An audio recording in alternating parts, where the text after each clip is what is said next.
नमस्कार दोस्तों, स्वागत है आप सबका हमारे YouTube चैनल न्यू दृष्टि IAS में। हम लोग परीक्षावाड़ी नामक पुस्तक के माध्यम से आधुनिक भारत के इतिहास को कवर कर रहे हैं। इस क्रम में ये हमारा 6वां वीडियो है। इस वीडियो में हम लोग उत्तर मुग़ल शासकों के बारे में कवर करेंगे। इस वीडियो में हम लोग हाथ से लिखे नोट्स के माध्यम से उत्तर मुग़ल शासकों को कवर करेंगे।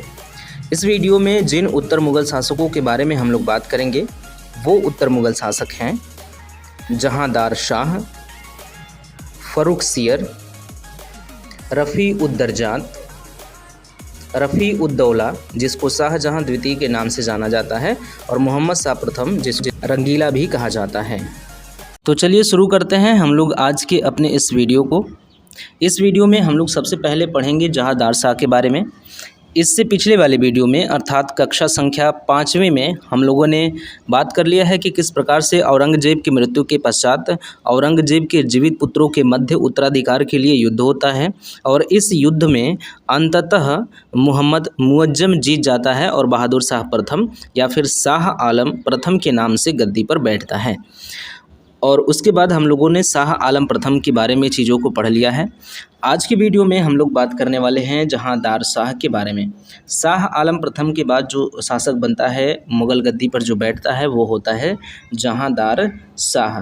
ये जहांदार शाह कब से कब तक शासक रहता है? ये जहांदार शाह रहता है 712 से लेकर के 713 ईस्वी तक मुग़ल शासन की गद्दी पे बैठा रहता है। ठीक है, इसके बारे में कुछ चीज़ों की बात करें तो पहले बात कर लेंगे हम लोग बहादुर शाह की मृत्यु के पश्चात उसके उसके 4 पुत्र कौन कौन थे?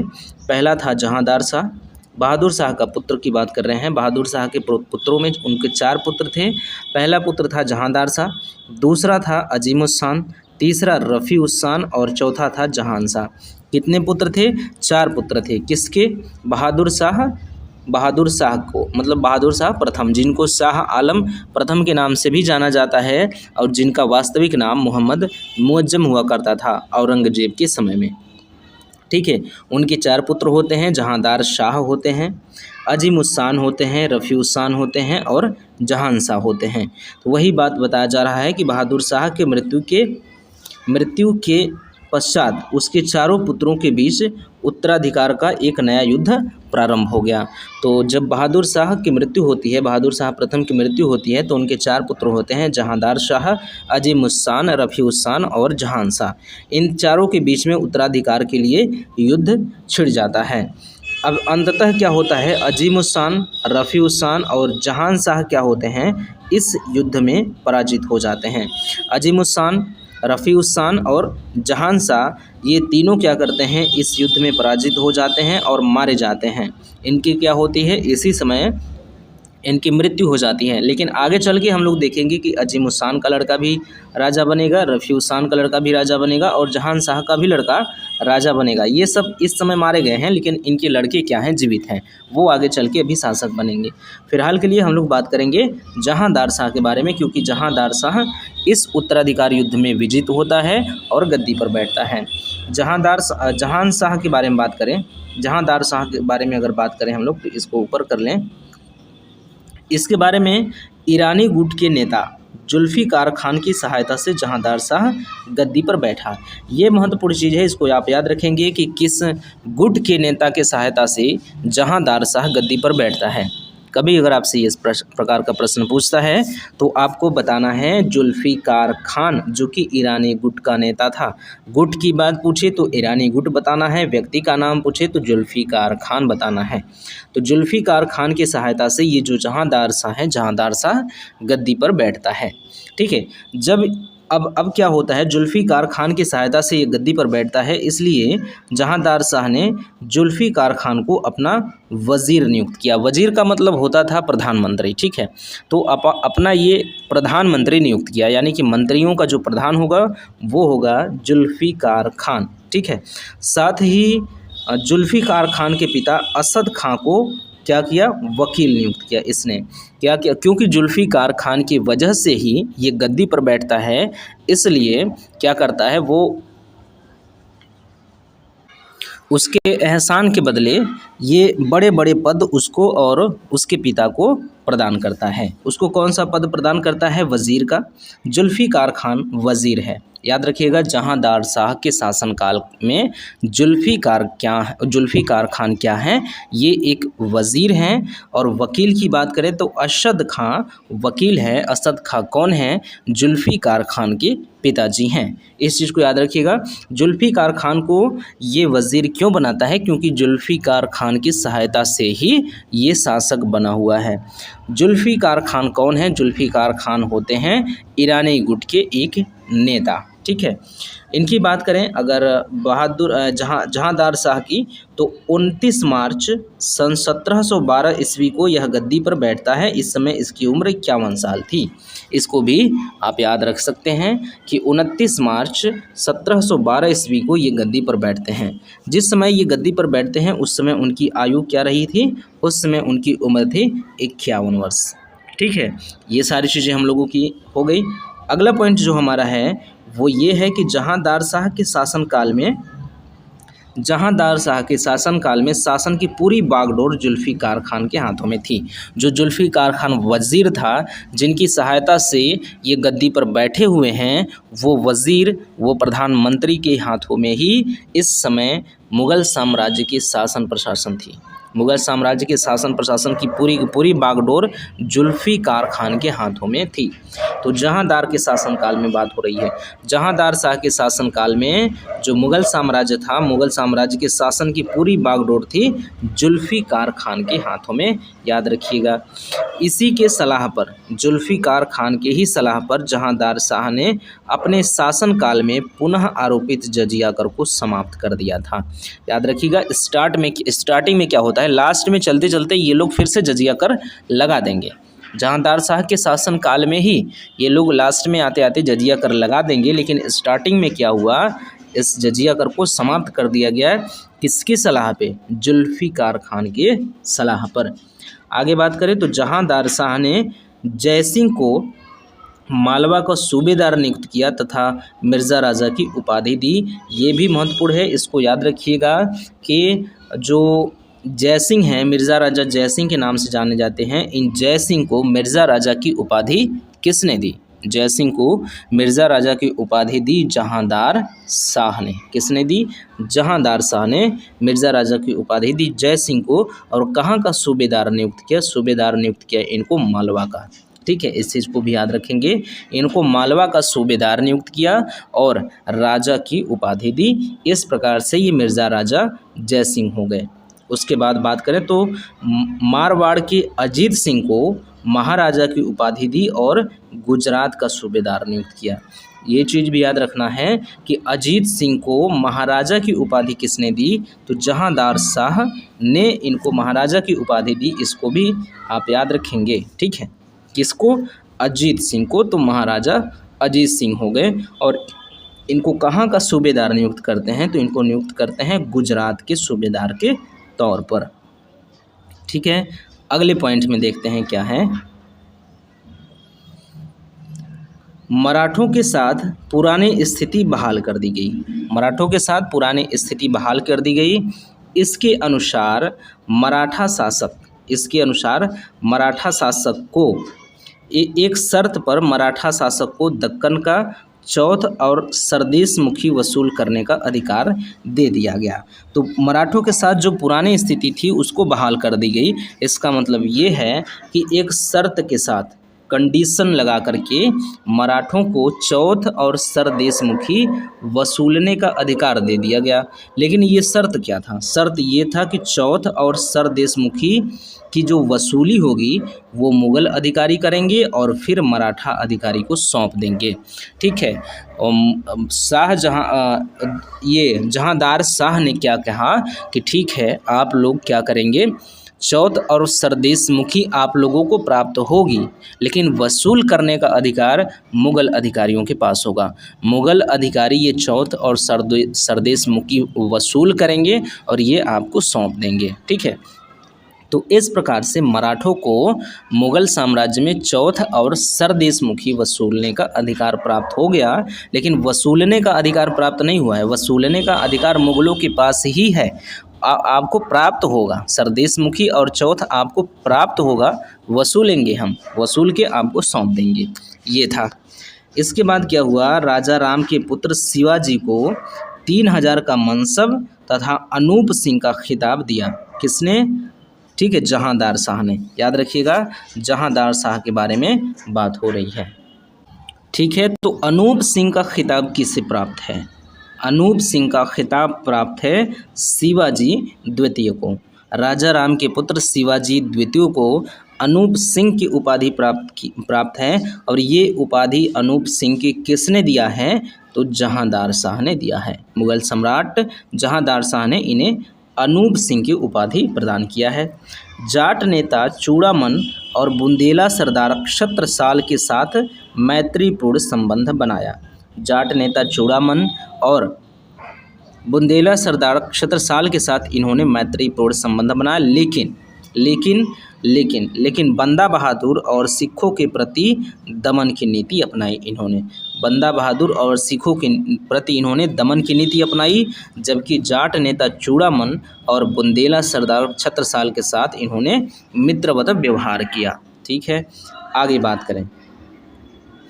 वज़ीर जो इनका था जुल्फ़िकार खान, वज़ीर यानी कि प्रधानमंत्री, जिसके बारे में हम लोगों ने बात किया कि इसी के चलते जहांदार शाह, इसी की सहायता से जहांदार शाह गद्दी पर बैठता है। तो ये क्या करता है, वज़ीर जुल्फ़िकार खान ने अपना समस्त राजस्व और प्रशासनिक दायित्व तो अपने चाटुकार को सौंप रखा था।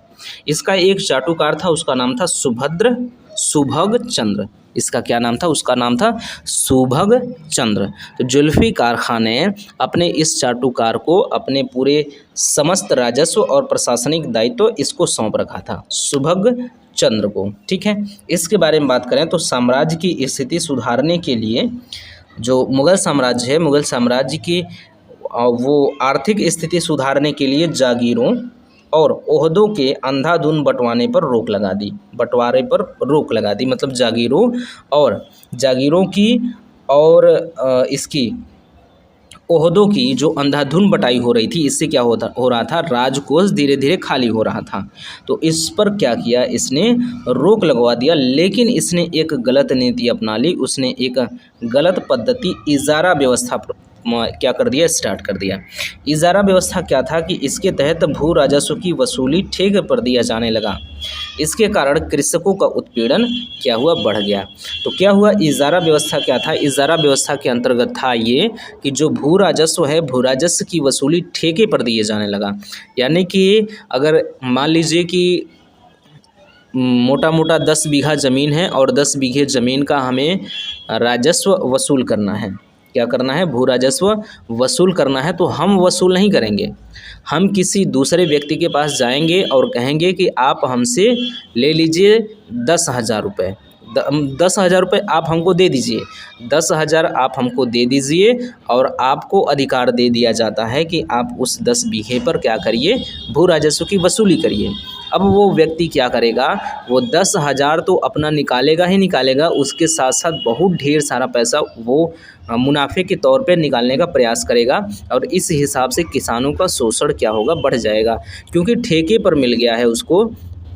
और वो क्या किया है, वो एक निश्चित धनराशि क्या कर दिया है, दे दिया है, जमा कर दिया है कि अब यहाँ के ज़मीन का भू राजस्व जो वसूलने का अधिकार है वो हमारे पास है। अब वो व्यक्ति चाहे अधिक से अधिक जितना भी वसूल कर ले, ऐसा हो गया था उस समय।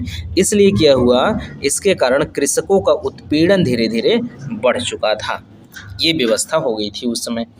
उसके बाद अगर हम लोग बात करें तो जहांदार शाह पर उनकी प्रेमिका लाल कुंवरी, ये क्या थी, एक वैश्य थी, उनकी प्रेमिका थी जहांदार शाह का, उसका क्या था, अत्यधिक प्रभाव था। जहांदार शाह पर उनकी प्रेमिका लाल कुंवरी जो कि एक वैश्य थी, उसका प्रभाव अधिक था।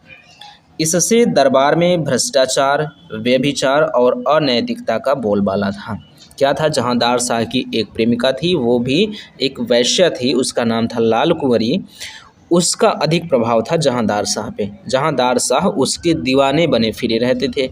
इससे क्या हुआ, दरबार में भ्रष्टाचार बढ़ गया, व्यभिचार भी बढ़ गया, और अनैतिकता का भी बोलबाला था।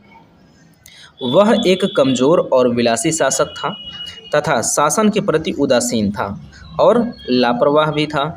इस कारण लोग उसे क्या कहते थे, लंपट मूर्ख कहते थे। याद रखिएगा, लंपट मूर्ख की उपाधि किसे दी गई है, जहांदार शाह को। याद रखिएगा, मिलाने के लिए प्रश्न पूछे जाते हैं।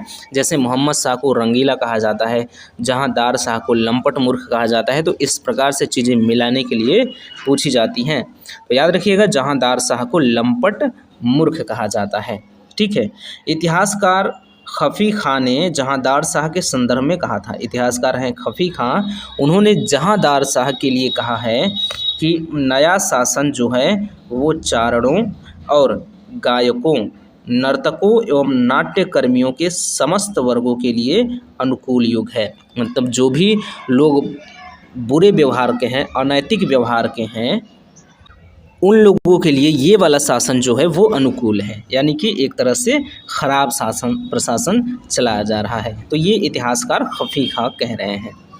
आगे बात करें हम लोग, तो फ़र्रुखसियर जो हैं, फ़र्रुखसियर ये अजीमुस्शान का पुत्र अर्थात जहांदार शाह का भतीजा था। फ़र्रुखसियर कौन है, ये अजीमुस्शान का पुत्र है। अजीमुस्शान हमने बात किया था कि जहांदार शाह, अजीमुस्शान कौन कौन है, जहांदार शाह, अजीमुस्शान, रफ़ी उस्सान और जहान शाह, ये सभी के सभी क्या हैं, ये बहादुर शाह के पुत्र हैं। चारों के चारों पुत्र हैं, उनमें उत्तराधिकार का युद्ध होता है।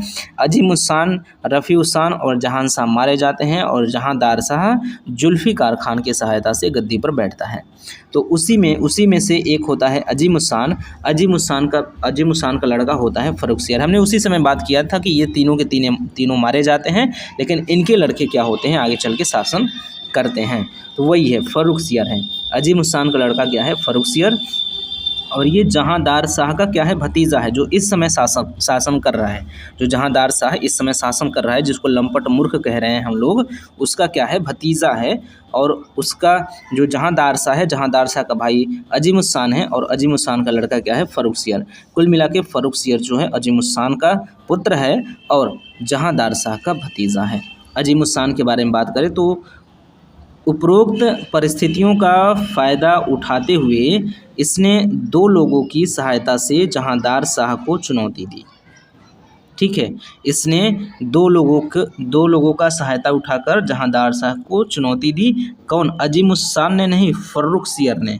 ये वाला टिक जो है ऐसे मार लीजिएगा, फ़र्रुखसियर ने ऐसा क्यों किया, क्योंकि अजीमुस्शान तो मारा गया है, अजीमुस्शान उत्तराधिकार के युद्ध में मारा गया है, उसका लड़का है फ़र्रुखसियर। इसने क्या किया, चुनौती दिया। उपरोक्त परिस्थितियों का फ़ायदा उठाते हुए हम कह लें कि फ़र्रुखसियर ने दो लोगों की सहायता से जहांदार शाह को चुनौती दी। वो कौन कौन से हैं,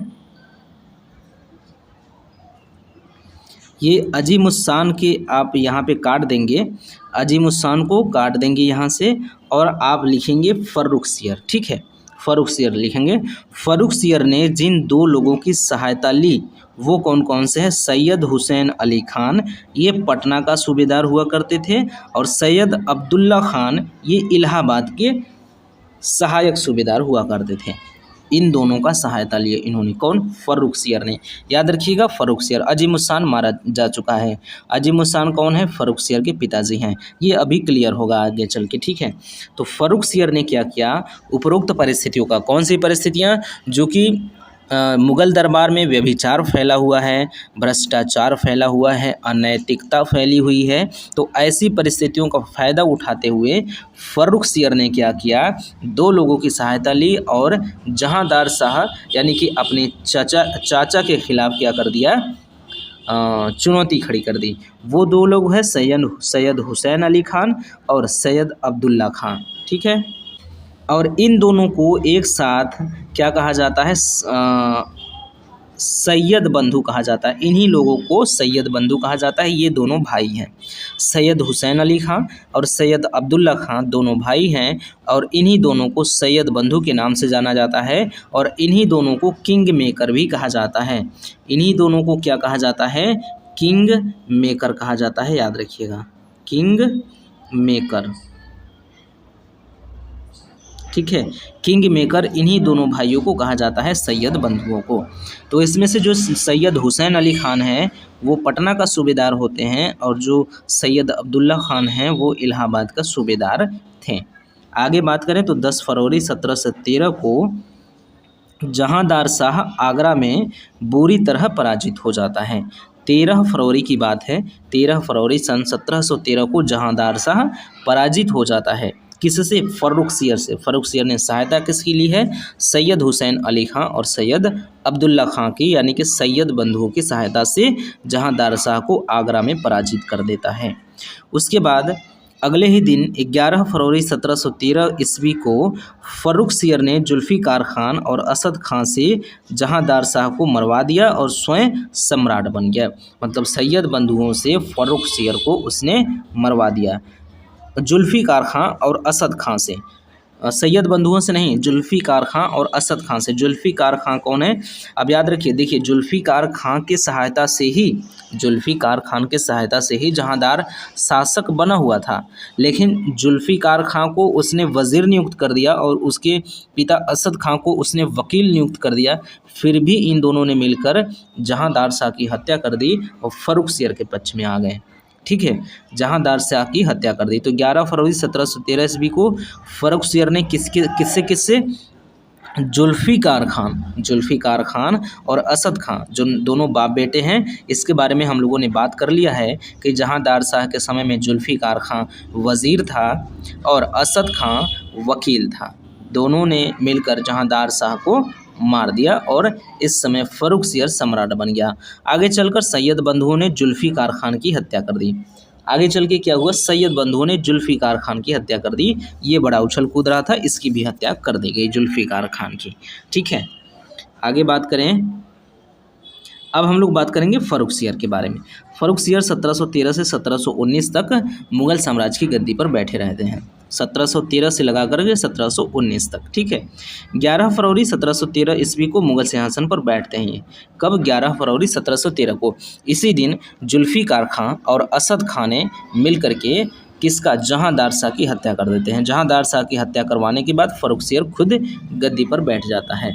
सुल्तान ने अब्दुल्ला खां से को वज़ीर और हुसैन अली खां को मीर बख्शी नियुक्त कर दिया। ये याद रखिए, दोनों सैयद बंधुओं को महत्वपूर्ण पोस्ट मिल चुका। ठीक है, क्योंकि जुल्फ़िकार खान मारा गया। क्या हुआ? जुल्फ़िकार खान मारा गया। हम लोगों ने पीछे ही बात कर लिया है कि सैयद बंधुओं ने क्या किया। आगे चल के यहाँ पर हमने आगे चल के सैयद बंधुओं ने जुल्फ़िकार खान की हत्या कर दी। तो जो मुखिया था, मेन था, उछल डाक रहा था आगे, उसकी हत्या हो गई है। तो सैयद बंधुओं ने जुल्फ़िकार खान की हत्या हो गई है, इसलिए आगे चल के क्या होता है? सुल्तान, कौन सुल्तान? फर्रुखसियर ने क्या किया? अब्दुल्ला खां को वज़ीर और हुसैन अली खां को मीर बख्शी नियुक्त कर दिया। ठीक है, याद रखिएगा। सिंहासन पर बैठने के बाद फर्रुखसियर ने सैयद बंधुओं से जुल्फ़िकार खान की हत्या करवा दी। जुल्फ़िकार खान की हत्या करवा दी, हम लोगों ने पीछे बात कर लिया है। और उसके पिता असद खां को कैद में डाल दिया। असद खां को क्या हो गया? कैद में हो गया। और जुल्फ़िकार खान जो हैं वो क्या हो गए? उनकी मृत्यु हो गई। तो जुल्फ़िकार खान को मारने वाले कौन हैं? सैयद बंधु हैं। मरवाने वाला कौन है? फर्रुखसियर हैं। उनके पिताजी असद खां जो हैं, जुल्फ़िकार खान के पिताजी असद खां हैं, उनको कैद में बंद कर दिया गया। ठीक है, फर्रुखसियर ने दक्षिण में 6 सूबों की जो सूबेदारी है वो चिनखिलीस खां को सौंप दिया। चिनखिलीस खां आगे चल के महत्वपूर्ण एक नाम आएगा, देखिएगा आप, याद रखिएगा यहाँ पे चिनखिलीस खां को। तो फर्रुखसियर ने क्या किया? दक्षिण की 6 सूबों की सूबेदारी क्या करी? चिनखिलीस खां को सौंप दिया। यह निज़ामुल मुल्क के नाम से भी प्रसिद्ध था। जो चिनखिलीस खां है, ये इसको निज़ाम उल मुल्क कहा जाता है। इसको निज़ाम उल मुल्क कहा जाता है। इस चीज़ को आप याद रखेंगे, आगे चल के ये एक महत्वपूर्ण व्यक्ति बन के इतिहास में आने वाला है।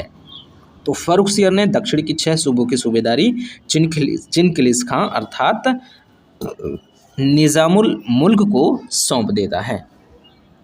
ठीक है, आगे बात करें हम लोग फर्रुखसियर के बारे में। तो जहांदार शाह के शासनकाल में अंतिम समय में धार्मिक सहिष्णुता को अपनाते हुए जजिया कर को पुनः लागू कर दिया गया था। तो जहांदार शाह की हम लोगों ने बात की। जहांदार शाह के समय में जब क्या वो आता है, जहांदार शाह के समय में हम लोगों ने बात किया है कि जुल्फ़िकार खान ने जजिया कर को क्या कर दिया था? समाप्त करवा दिया था। जजिया कर पर उन्होंने क्या किया था? रोक लगवा दिया था। ठीक है, लेकिन अंतिम समय में क्या हुआ? उन्हीं के शासनकाल में, जहांदार शाह के शासनकाल के अंतिम चरणों में क्या करा? क्या करता है, वो असहिष्णुता को अपनाता है और जजिया कर को पुनः लागू कर देता है। ठीक है, तो जहांदार शाह के शासन के काल के प्रारंभिक समय में जजिया कर को समाप्त कर दिया गया था। जहांदार शाह के शासनकाल में क्या हुआ था, जहांदार शाह के शासनकाल के प्रारंभिक समय में जजिया कर को समाप्त कर दिया गया था। हम लोगों ने जहांदार शाह के शासनकाल को जब हम पढ़ रहे थे तो वहीं पर हम लोगों ने पढ़ा था। उस समय बंद कर दिया गया था, लेकिन अंत समय में आते आते क्या हुआ, फिर से लागू कर दिया गया था। लेकिन फर्रुखसियर के शासनकाल के प्रारंभ में ही सैयद बंधुओं ने सहिष्णुता की नीति अपनाई और जजिया कर को पुनः समाप्त कर दिया। तो फर्रुखसियर के शासनकाल में भी जजिया कर को पुनः समाप्त कर दिया जाता है। और इसके अलावा क्या हुआ, इसके अलावा कई जगहों पर तीर्थयात्री कर हटा दिए गए। कई जगहों पर इस प्रकार से जो धार्मिक सहिष्णुता को जो इन्होंने अपनाया, उस धार्मिक सहिष्णुता को अपनाने के अंतर्गत क्या काम किए गए। तो धार्मिक सहिष्णुता को अपनाने के अंतर्गत इन्होंने जजिया कर को समाप्त कर दिया। कई जगहों पर तीर्थयात्री कर भी हटा दिए। उन्होंने जाट सरदार चूड़ामन से मित्रता भी कर ली। ये सारे काम किए गए ये धार्मिक सहिष्णुता के अंतर्गत। मारवाड़ के राजा अजीत सिंह को उसने परास्त कर दिया। परास्त होने के बाद अजीत सिंह ने अपनी पुत्री का विवाह फर्रुखसियर से कर दिया। तो ये चीज़ याद रखिएगा, मारवाड़ के राजा अजीत सिंह को फर्रुखसियर क्या करते हैं, हराते हैं। और हराने के बाद अजीत सिंह ने क्या किया, अपने पुत्री का विवाह फर्रुखसियर से कर दिया। ठीक है, आगे बात करें। फर्रुखसियर के नेतृत्व में मुगल सेना द्वारा बंदा बहादुर जो कि एक सिख नेता था। बंदा बहादुर कौन था, सिख नेता था। तो फर्रुखसियर के नेतृत्व में मुगल सेना द्वारा बंदा बहादुर गुरदासपुर के दुर्ग से बंदी बनाकर दिल्ली लाया गया। बंदा बहादुर को क्या किया गया, गुरदासपुर के दुर्ग से बंदी बनाकर दिल्ली लाया गया और घोर यातना के साथ 29 जून 1716 ईस्वी को मार डाला गया। ठीक है, फर्रुखसियर के नेतृत्व में मुगल सेना क्या करती है, बंदा बहादुर को गुरदासपुर के दुर्ग से बंदी बना करके दिल्ली लाती है और दिल्ली लाकर वहाँ पे उनको घोर यातना दिया जाता है और अंततः 19 जून सन 1716 ईस्वी को उन्हें मार दिया जाता है। फर्रुखसियर की सबसे बड़ी उपलब्धि क्या थी? फर्रुखसियर की सबसे बड़ी उपलब्धि थी कि बंदा बहादुर के नेतृत्व में सिखों की हार, यानी कि सिखों पर विजय। जो फर्रुखसियर की सबसे बड़ी उपलब्धि ये थी कि बंदा बहादुर के नेतृत्व में जो सिख थे, उन सिखों की हार या फिर सिखों पर फर्रुखसियर का विजय। अगला पॉइंट है कि 1717 ईस्वी में फर्रुखसियर ने ब्रिटिश ईस्ट इंडिया कंपनी को एक शाही फरमान जारी कर दिया। ब्रिटिश ईस्ट इंडिया कंपनी को इसने एक शाही फरमान जारी कर दिया। इसमें क्या हुआ, इससे व्यापार संबंधी रियायती अंग्रेजी कंपनी को दिया गया। जो शाही फरमान था, शाही फरमान क्या हुआ, एक ब्रिटिश डॉक्टर हैमिल्टन था। हैमिल्टन ने क्या किया, सम्राट का एक रोग था, सम्राट को एक रोग हो गया था, उस रोग को डॉक्टर हैमिल्टन ने ठीक कर दिया। इससे प्रभावित होकर क्या किया, इन्होंने फर्रुखसियर ने शाही फरमान जारी कर दिया। इन्होंने क्या किया, इससे शाही फरमान जारी कर दिया। इस शाही फरमान में क्या था, इसके तहत बंगाल के रास्ते व्यापार भी किया जाना इसमें शामिल था, वो भी निःशुल्क। बंगाल, बिहार और उड़ीसा में इस फरमान के तहत अंग्रेज़ों को निःशुल्क व्यापार करने की छूट मिल गई। कहाँ पर, बंगाल, बिहार और उड़ीसा। इस शाही फरमान को दस्तक नाम दिया गया। ठीक है, दस्तक नाम से जाना गया इस शाही फरमान को, तो याद रखिएगा। तो फर्रुखसियर ने ही 1717 ईस्वी में शाही फरमान जारी किया। इसको दस्तक के नाम से जाना जाता है, यानी कि अंग्रेज़ों के लिए एक दस्तक जारी कर दिया। इस दस्तक के तहत अंग्रेज अधिकारी क्या कर सकते थे, बंगाल, बिहार और उड़ीसा में कर मुक्त व्यापार कर सकते थे। ये किसके बदले जारी किया था, तो फर्रुखसियर को एक रोग हो गया था, उस रोग को एक ब्रिटिश डॉक्टर हैमिल्टन ने ठीक कर दिया था। ठीक करने की वजह से वो रोग क्या था, एक फोड़ा हुआ था। फ़र्रुखसियर को एक फोड़ा हो गया था कहा जाता है, और उस फोड़ा को ठीक कर दिया था ब्रिटिश डॉक्टर हैमिल्टन ने, और उससे खुश होकर के फ़र्रुखसियर ने शाही फरमान जारी कर दिया है और अंग्रेज़ों को अधिकार दे दिया कि भाई आप बंगाल, बिहार और उड़ीसा में कर मुक्त व्यापार कर सकते हैं। उसको दस्तक के नाम से जाना जाता है। ठीक है, आगे बात करें तो फ़र्रुखसियर ने मीर जुमला के बहकावे में आकर सैयद बंधुओं के प्रति कृतज्ञतापूर्ण व्यवहार किया। ठीक है, थोड़ा सा उल्टा पुल्टा व्यवहार करने लगा, मतलब ठीक व्यवहार नहीं था। किसके बहकावे में आकर के? एक व्यक्ति था मीर जुमला के बहकावे में आकर के वो उनसे थोड़ा सा दुश्मनी जैसा व्यवहार करने लगा और सैयद बंधुओं के जुए को अपने कंधे से उतार फेंकने के लिए षड्यंत्र रचा, परंतु सैयद बंधु उससे अधिक चालाक थे। परंतु क्या थे? सैयद बंधु फ़र्रुखसियर से भी अधिक चालाक थे। क्या थे? सैयद बंधु से भी अधिक चालाक थे। उन्होंने मराठा नेता साहू के सहयोग से 28 फरवरी 1719 को फ़र्रुखसियर की गला दबाकर हत्या कर दी। क्या कर दी? मराठा नेता साहू के सहयोग से 28 फरवरी 1719 को फ़र्रुखसियर की गला दबाकर हत्या कर दी। किसने? सैयद बंधुओं ने। ठीक है, इस प्रकार से सैयद बंधुओं ने क्या किया? फ़र्रुखसियर का भी कहानी यहाँ पर समाप्त कर दिया।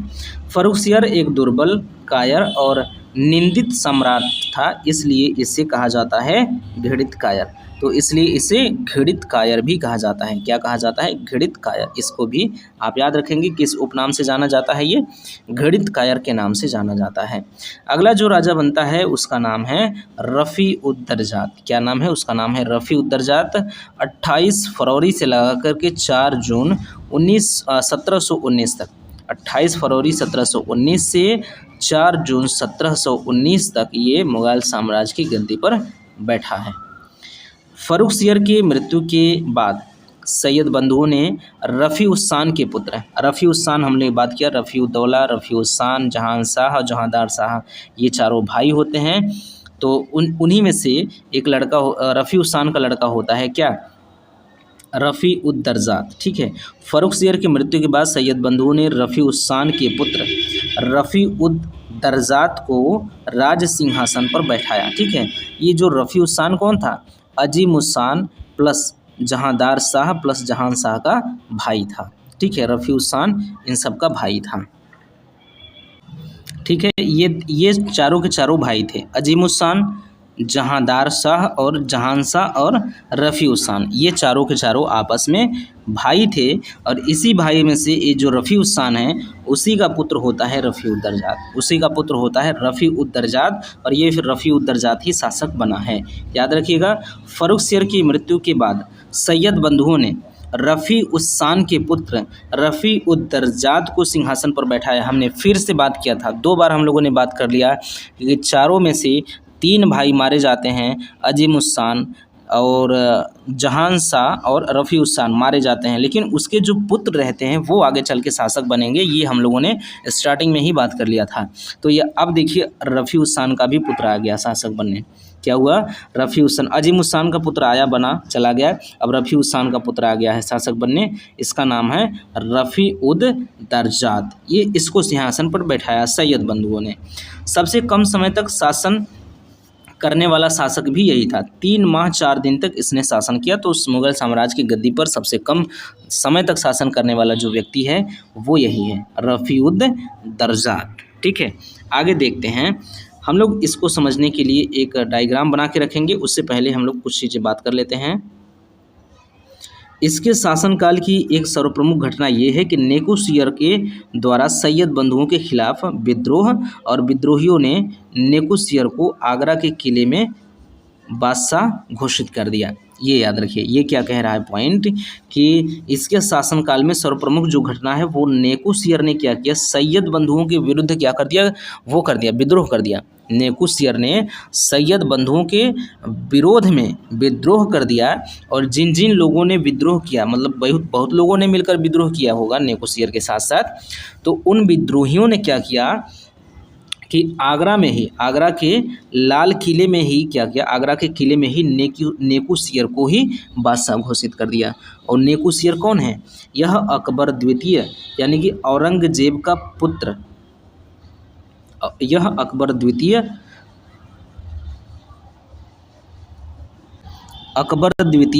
यानी कि औरंगजेब का पुत्र, ये यानी कि ये यहाँ पे समझिए, देखिए जो अकबर द्वितीय है वो औरंगजेब का पुत्र था या ना। ये जो कोष्टक में लिखा हुआ है अकबर द्वितीय लिखा हुआ है पहले, फिर उसके बाद लिखा हुआ है औरंगजेब का पुत्र, तो ये इसके लिए अकबर द्वितीय के लिए लिखा हुआ है अंग्रेजों का, मतलब कि औरंगजेब का पुत्र।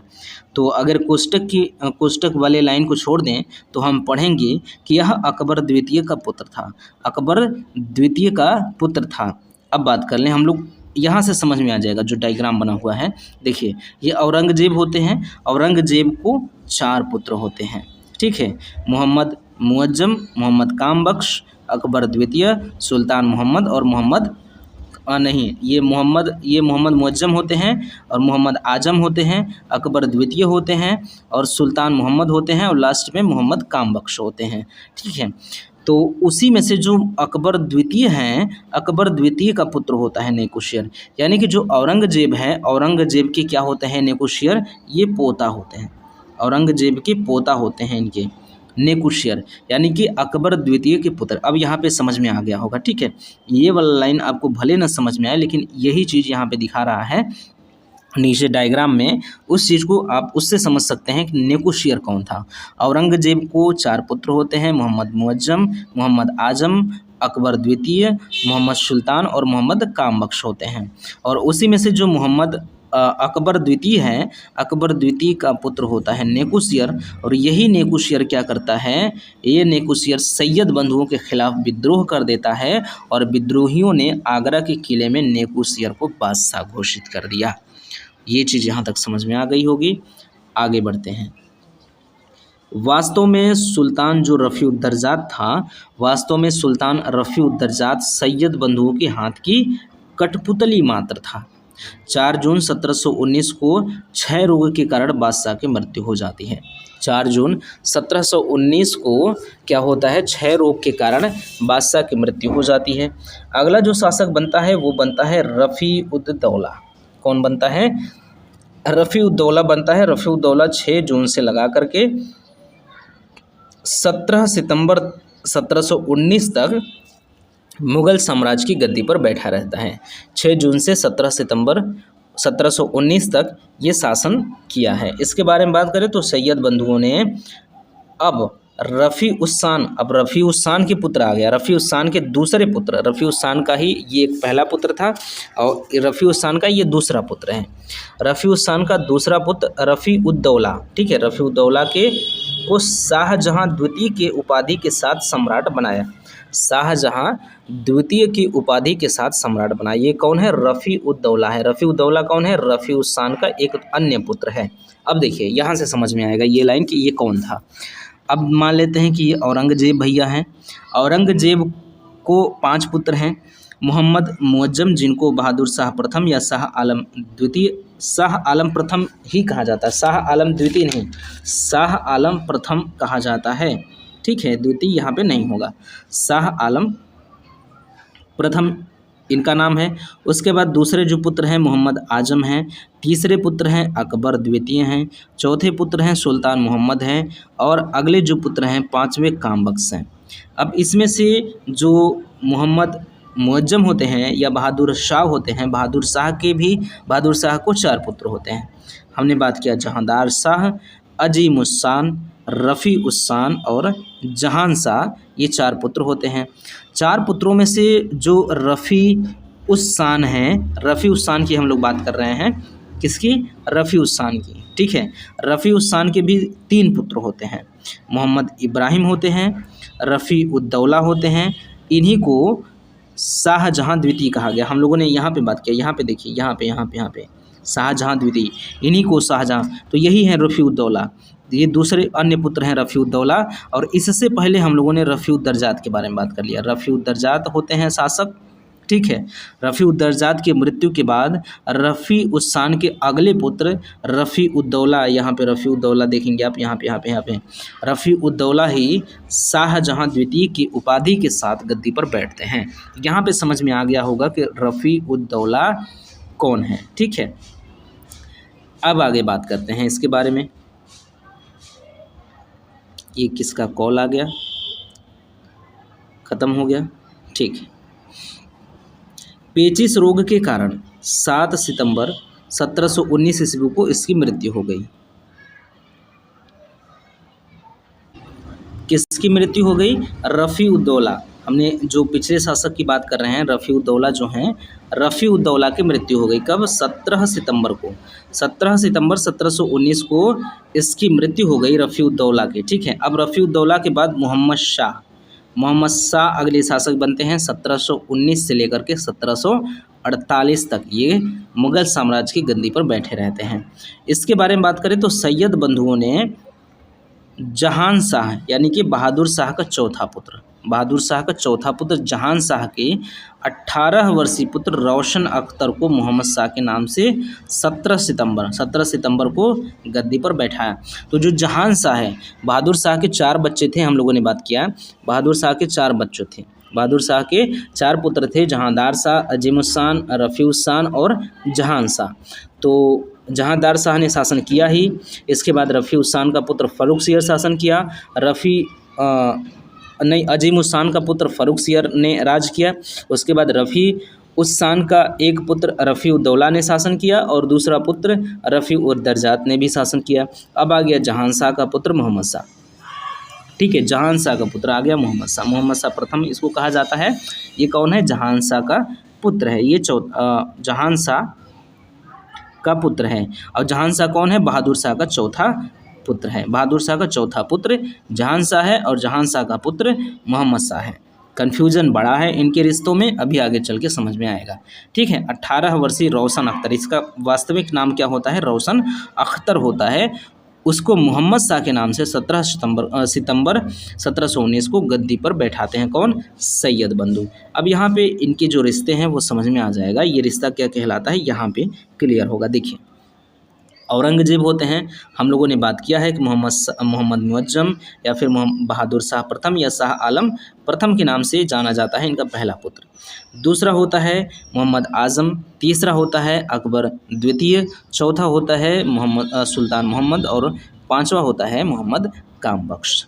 इसमें से जो मोहम्मद या बहादुर शाह प्रथम होते हैं उनके पुत्र होते हैं जहांदार शाह, अजीमुस्सान, रफ़ीउस्सान और जहान शाह। ठीक है। अब ये जो जहान शाह हैं, जहान शाह के पुत्र होते हैं, इन्होंने शासन किया। हम लोगों ने बात किया जहांदार शाह ने भी शासन किया। हम लोगों ने बात किया अजीमुस्सान का पुत्र शासन किया। अजीमुस्सान का पुत्र शासन किया कौन था? फ़र्रुखसियर ने भी शासन किया। हमने बात किया रफ़ीउस्सान के 2 पुत्रों ने शासन किया। रफ़ीउस्सान के 2 पुत्रों ने शासन किया, एक रफ़ी उद्दरजात और एक रफ़ी उद्दौला। ठीक है। और रफ़ी उद्दौला के बाद ही आते हैं ये जहान शाह के पुत्र मोहम्मद शाह। ठीक है। इन्हीं को रोशन अख्तर वास्तविक नाम होता है। तो आप देख लीजिए, जहांदार शाह ने शासन किया और जहांदार शाह का लड़का भी शासन करेगा। जहांदार शाह का लड़का भी आएगा, उसका नाम होगा आलमगीर द्वितीय। क्या होगा? आलमगीर द्वितीय उसका नाम होगा। तो वो भी शासन करेगा, यानी कि जहांदार शाह ने भी शासन किया। इन्होंने, अजीमुस्सान ने नहीं किया शासन, लेकिन इनके पुत्र फ़र्रुखसियर ने किया। रफ़ीउस्सान ने शासन नहीं किया, लेकिन उनके पुत्र रफ़ी उद्दरजात और रफ़ी उद्दौला ने शासन किया। इन्होंने नहीं किया जहांदार शाह ने, लेकिन उनके पुत्र मोहम्मद शाह, जिनका नाम रोशन अख्तर था, उन्होंने शासन किया। तो जो रोशन अख्तर या मोहम्मद शाह की बात हो रही है वो यही हैं। अब इनका रिश्ता समझ में आ गया होगा कि कैसे ये लोग हैं।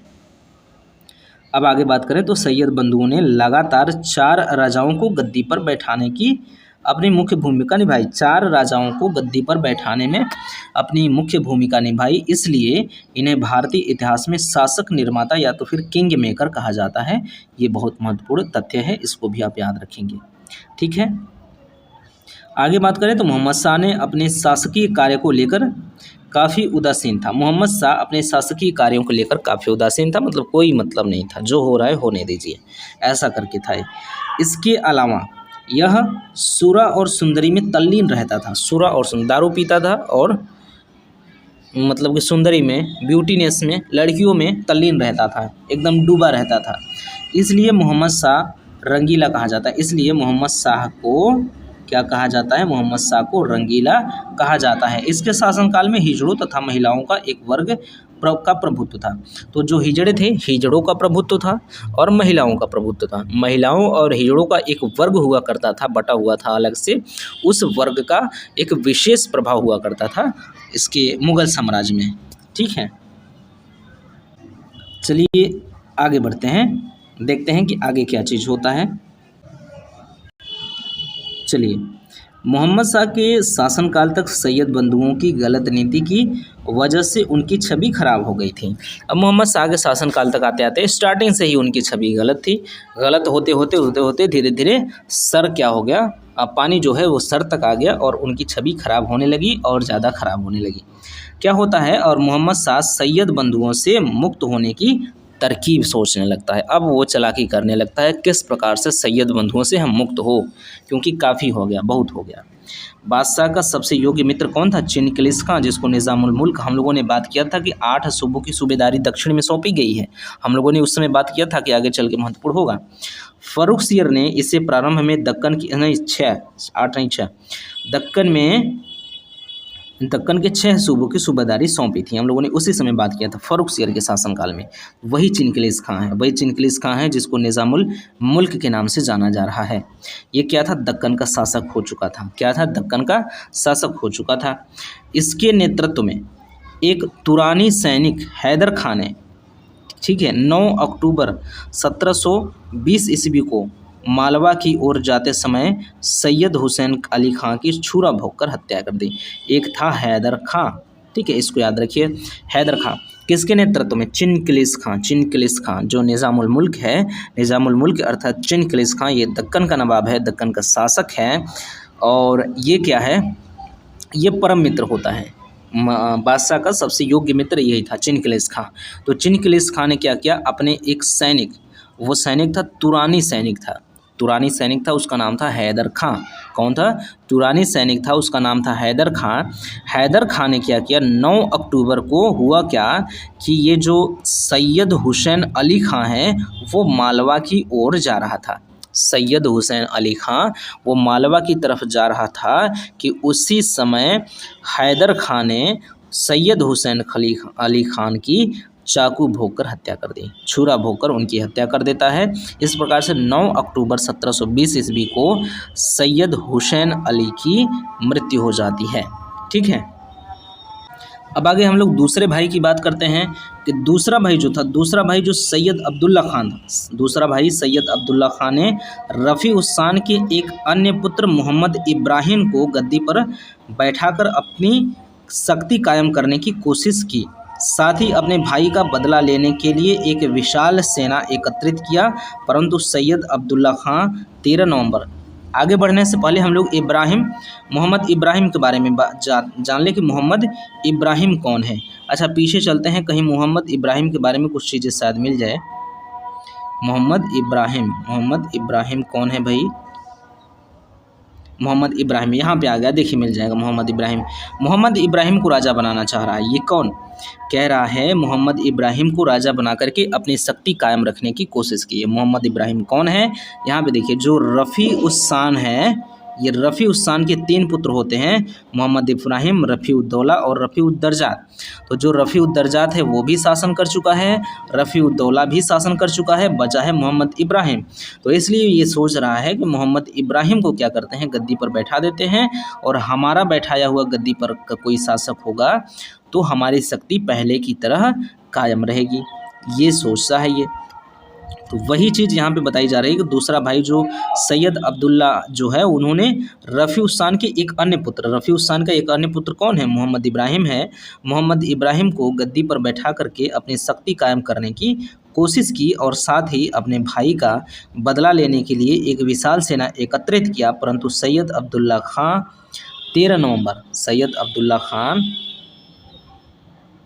13 नवंबर 1720 ईस्वी को हसनपुर के स्थान पर हार गया और बंदी बना लिया गया।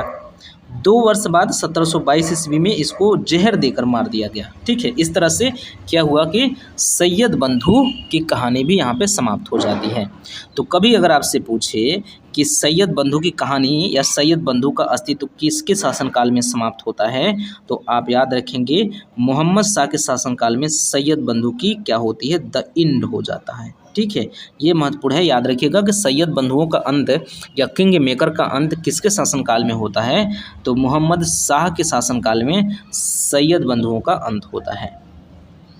ठीक है, इसके बाद क्या है कि मोहम्मद शाह के समय में ही विभिन्न क्षेत्रों में स्वतंत्र सत्ता की भी स्थापना हो गई थी। मोहम्मद शाह के समय में ही विभिन्न क्षेत्रों में स्वतंत्र सत्ता की स्थापना हो गई थी, जैसे बंगाल, बिहार, उड़ीसा में मुर्शीद कुली खान ने अपने आप को स्वतंत्र कर दिया था। अवध में सआदत खान ने अपने आप को स्वतंत्र कर दिया था। दक्कन में निज़ामुल मुल्क ने अपने आप को स्वतंत्र कर दिया था। ठीक है, निज़ामुल मुल्क जिसको हम लोग चिनकिलिस खां के नाम से जान रहे हैं, जिन्होंने सैयद बंधुओं के अंत करने में अपनी महत्वपूर्ण भूमिका निभाई थी, वो तो दक्कन में निज़ामुल मुल्क हैं। मथुरा में बदन सिंह ने अपने आप को स्वतंत्र राजा घोषित कर दिया। गंगा यमुना के दोआब में केटेहर रुहेलो के नेतृत्व में क्या किया गया, स्वतंत्र राज्य की घोषणा कर दी गई। फर्रुखाबाद में बंगस नवाबों द्वारा क्या किया गया, स्वतंत्र राज्य की घोषणा कर दी गई। तो इस प्रकार से मोहम्मद शाह के शासनकाल में विभिन्न क्षेत्रों में स्वतंत्र सत्ता की स्थापना हो गई है। आगे क्या बात करते हैं कि 24 फरवरी 1739 को क्या होता है, इस दिन होता है करनाल का युद्ध। करनाल का युद्ध किसके किसके बीच में होता है, नादिर शाह और मोहम्मद शाह के बीच में। इसके बारे में हम लोग अभी अगले वीडियो में विस्तार से पढ़ेंगे। यहाँ पे क्योंकि इनके शासनकाल में हुआ था और इनसे संबंधित है, इसलिए यहाँ पे थोड़ा सा इसका ओवरव्यू हम लोग देखते हुए चलेंगे। तो 24 फरवरी 1739 को करनाल का युद्ध होता है। इसका डेट भी याद रखें कि ये युद्ध महत्वपूर्ण है। किसके किसके बीच में होता है, ये भी महत्वपूर्ण है। किसके किसके बीच में होता है ये युद्ध, ये युद्ध होता है नादिर शाह और मोहम्मद शाह के बीच में। नादिर शाह और मोहम्मद शाह के बीच में होता है। नादिर शाह कौन है, ईरान या फिर फारस का शासक है, कह ले ईरान या कह ले फारस, यहाँ का एक शासक है नादिर शाह। नादिर शाह प्रारंभ में एक गडरिया हुआ करता था और आगे चल के ईरान का शासक बन बैठा। उसके बाद ये 1739 ईस्वी में भारत पर आक्रमण करता है। इस आक्रमण में मोहम्मद शाह से इनका मुकाबला होता है करनाल में 24 फरवरी 1739 ईस्वी को। इसी करनाल का युद्ध कहा जाता है। इस युद्ध में मोहम्मद शाह हारते हैं। मोहम्मद शाह हारने के बाद जो निज़ामुल मुल्क है, जिसका नाम है चिनकिलिस खां, उन्होंने मध्यस्थता करके इन दोनों के बीच में समझौता करके 50 लाख रुपए दे करके नादिर शाह को वापस भेज देते हैं। उसके बाद एक बड़ी घटना होती है, उसको हम लोग आगे देखेंगे। तो क्या होता है, ईरान का शासक होता है नादिर शाह और नादिर शाह और मोहम्मद शाह के बीच में करनाल का युद्ध होता है।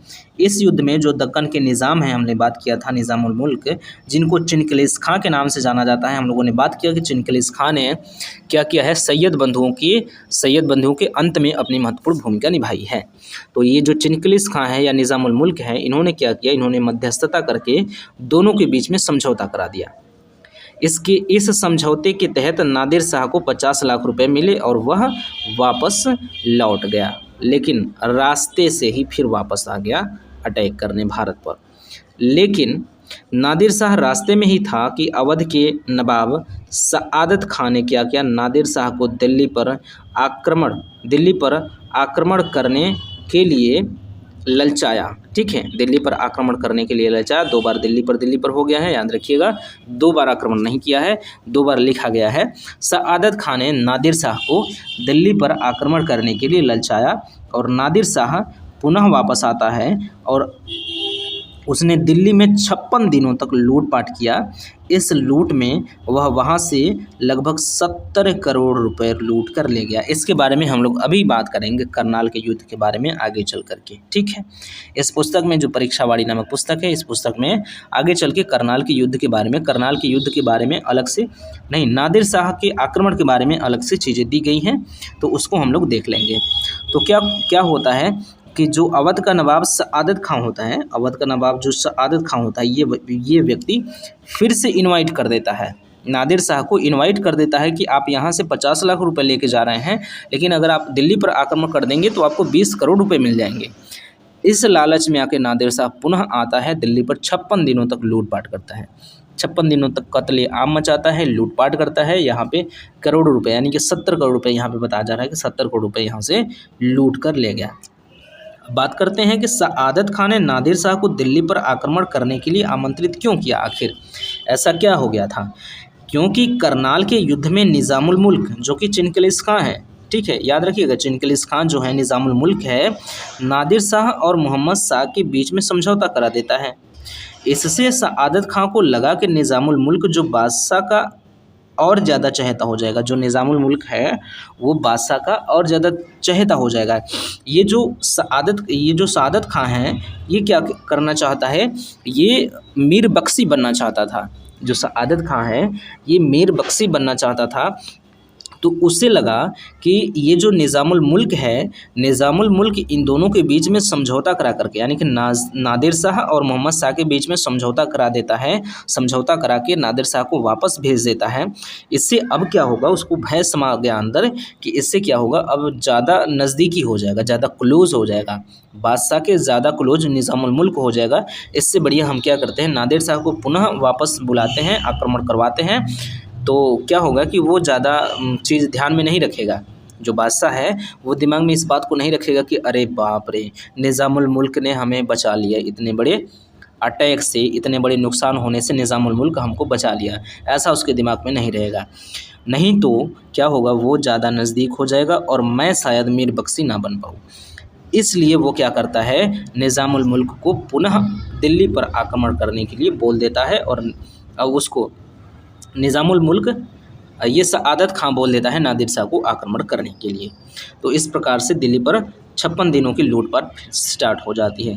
1737 ईस्वी को क्या हुआ, मराठा पेशवा बाजीराव प्रथम, 1737 ईस्वी को मराठा पेशवा बाजीराव प्रथम 500 घुड़सवारों के साथ दिल्ली पर चढ़ गया और 27 दिन तक लूटपाट की। ठीक है, 1720 ईस्वी में ही क्या होता है, उससे पहले 1720 ईस्वी में मोहम्मद शाह ने जजिया कर को अंतिम रूप से समाप्त कर दिया। ये महत्वपूर्ण लाइन है, इसको आप याद रखेंगे। जजिया कर को अंतिम रूप से समाप्त किसने कर दिया, मोहम्मद शाह ने। जजिया कर को अंतिम रूप से मोहम्मद शाह ने समाप्त किया, कब, 1720 ईस्वी में। ये महत्वपूर्ण है, इसको याद रखेंगे। मोहम्मद शाह ने अंतिम रूप से जजिया कर को समाप्त कर दिया है। ठीक है, ये जो 1737 में मराठा पेशवा बाजीराव ने 500 घुड़सवारों के साथ 27 दिन तक लूटपाट किया दिल्ली में। ठीक है, 1739 में नादिर शाह ने 56 दिनों तक लूट किया दिल्ली में। देख रहे हैं कितना लूटपाट चल रही है, दिल्ली की हालत एकदम ख़राब हो गई आते आते इस समय तक। ठीक है, मोहम्मद शाह के समय में फुलवारों की सैर नामक एक उत्सव प्रारंभ किया गया। तो फुलवारों की सैर अगर आपसे प्रश्न पूछे कि किसके शासनकाल में स्टार्ट किया गया, तो आपको बताना है मोहम्मद शाह के शासनकाल में। लेकिन ये जो फुलवारों की सैर नामक त्यौहार है, ये जो पर्व है, ये उत्सव वर्तमान स्वरूप में, जब से इस समय जो जिस स्वरूप में मनाया जाता है, उस स्वरूप में आया अकबर शाह द्वितीय के शासनकाल में। ये मनाया कहा जाता है, ये उत्सव मनाया जाता है ख्वाजा कुतुब साहिब की दरगाह पर आयोजित होता है। ये ख्वाजा कुतुब साहिब कहाँ है, दिल्ली में है। तो इसके बारे में आप याद रखेंगे। आगे बात करें नादिर शाह के मृत्यु के बाद। नादिर शाह के मृत्यु के बाद उसका सेनापति अहमद शाह अब्दाली अफगान का शासक बना। नादिर शाह मर जाते हैं, जो 1739 में करनाल का युद्ध हुआ होता है। 1739 में भारत पर आक्रमण किए होते हैं, करनाल का युद्ध होता है शाहजहाँ के साथ, बहादुर शाह के साथ। तो वही है नादिर शाह। उनकी मृत्यु के बाद क्या होता है, उनका सेनापति एक था अहमद शाह अब्दाली। अहमद शाह अब्दाली अफगान का शासक बना। ठीक है, अहमद शाह अब्दाली अफगान का शासक बना, ईरान का शासक बना कह लें। ठीक है, ईरान का शासक बना। 1747 में क्या होता है, 1747 ईस्वी में पंजाब के सूबेदार, 1747 ईस्वी में पंजाब के सूबेदार शाहनवाज खां के निमंत्रण पर, शाहनवाज खां के निमंत्रण पर अब्दाली ने भारत पर आक्रमण किया। 1747 ईस्वी में भारत पर आक्रमण किया। लाहौर जीतने के बाद वह दिल्ली की ओर आगे बढ़ा, किंतु मोहम्मद शाह के पुत्र जो शाहजादा हैं, मोहम्मद शाह के पुत्र शाहजादा अहमद हुए, उन्होंने अब्दाली को मच्छीवाड़ी के समीप मानूपुर में क्या किया, मानूपुर में पराजित कर दिया। तो ये याद रखिएगा, जो मोहम्मद शाह के पुत्र हैं, मोहम्मद शाह के पुत्र कौन हैं? शाहज़ादा अहमद। मोहम्मद शाह के पुत्र शाहज़ादा अहमद हैं। इन्होंने अहमद शाह अब्दाली को मच्छीवाड़ी के समीप मानूपुर में क्या किया? मानूपुर में पराजित कर दिया। याद रखिएगा, ठीक है। 1747 ईस्वी को आमंत्रित कौन करता है भारत पर आक्रमण करने के लिए? ये शाहनवाज़ खां। शाहनवाज़ खां, ये पंजाब के सूबेदार शाहनवाज़ खां के निमंत्रण पर अब्दाली भारत पर आक्रमण किया था। याद रखिएगा। अब आगे बढ़ते हैं। ये अब्दाली यहाँ पे पराजित हो जाता है। आगे क्या है? आगे 1748 ईस्वी में मोहम्मद शाह की मृत्यु हो गई। इसके बाद मोहम्मद शाह का पुत्र अहमद शाह दिल्ली के सिंहासन पर बैठा, ठीक है। इसके बाद अहमद शाह क्या करता है? दिल्ली के सिंहासन पर बैठता है। वही अहमद शाह जिसके बारे में अभी हम लोगों ने बात किया, अहमद शाह, यही अहमद शाह, यही अहमद जिसने क्या किया है? अहमद शाह अब्दाली को हरा कर रखा है। अहमद शाह ने ही अहमद शाह अब्दाली को हराया है। याद रखिएगा, इसी अहमद शाह के शासनकाल में अहमद शाह अब्दाली 5 बार आक्रमण करेगा। 5 बार आक्रमण करेगा। याद रखिएगा, 5 बार। और इस समय 47 से इसके शासनकाल में मिला ले हम लोग तो +1 6 बार आक्रमण हो जाएगा 47 से 56 के बीच में, ठीक है। 6 बार आक्रमण हो जाएगा। बाकी तो बहुत बार आक्रमण करता है, आगे चल के भी कई बार आक्रमण करता है, लेकिन इतने कम समय में 6 बार आक्रमण कर रहा है, ये महत्वपूर्ण है, ठीक है।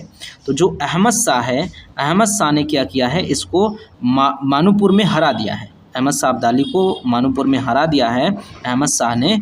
तो इसी के चलते अगला जो शासक होगा अहमद शाह होगा। अहमद शाह के शासनकाल में बड़ी आक्रमण करेगा ये, ठीक है। बहुत बार आक्रमण करेगा, बार बार आक्रमण करेगा अहमद शाह अब्दाली। 1748 में मोहम्मद शाह की क्या हो गई? मृत्यु हो गई। इसके बाद मोहम्मद शाह का पुत्र जो है अहमद शाह दिल्ली के सिंहासन पर बैठा। अहमद शाह 1748 से लेकर 1754 तक दिल्ली की गद्दी पर बैठा रहा। इसके बारे में हम लोग बात करेंगे अगले वीडियो में, ठीक है। अगले वीडियो में हम लोग इसके बारे में बात करेंगे। इसके बाद जो हमारे सामने शासक रह गए हैं जिनके बारे में हमें बात करना है, हमें बहादुर शाह प्रथम जहांदार शाह के बारे में बात कर लिया, फ़र्रुख सियर के बारे में बात कर लिया, हमने रफ़ी-उद-दर्जात के बारे में बात कर लिया, हमने रफ़ी-उद-दौला के बारे में बात कर लिया, हमने मोहम्मद शाह रंगीला के बारे में बात कर लिया। हम लोगों को बात करना है अहमद शाह के बारे में, हम लोगों को बात करना है आलमगीर द्वितीय के बारे में, हम लोगों को बात करना है शाहजहां तृतीय के बारे में, हम लोगों को बात करना है शाह आलम द्वितीय के बारे में, हम लोगों को बात करना है अकबर शाह द्वितीय के बारे में, और हम लोगों को बात करना है बहादुर शाह द्वितीय के बारे में। अंततः 1857 में बहादुर शाह द्वितीय भी समाप्त हो जाएंगे और वहाँ से मुग़ल सत्ता पूरी तरह से समाप्त हो जाएगी। तो इस प्रकार से उत्तर मुग़ल शासक हम लोगों का कंप्लीट होगा और फिर बढ़ेंगे हम लोग अपने अगले लेसन की ओर। तो मिलते हैं हम लोग अगले वीडियो में, तब तक के लिए धन्यवाद। Thank you very much.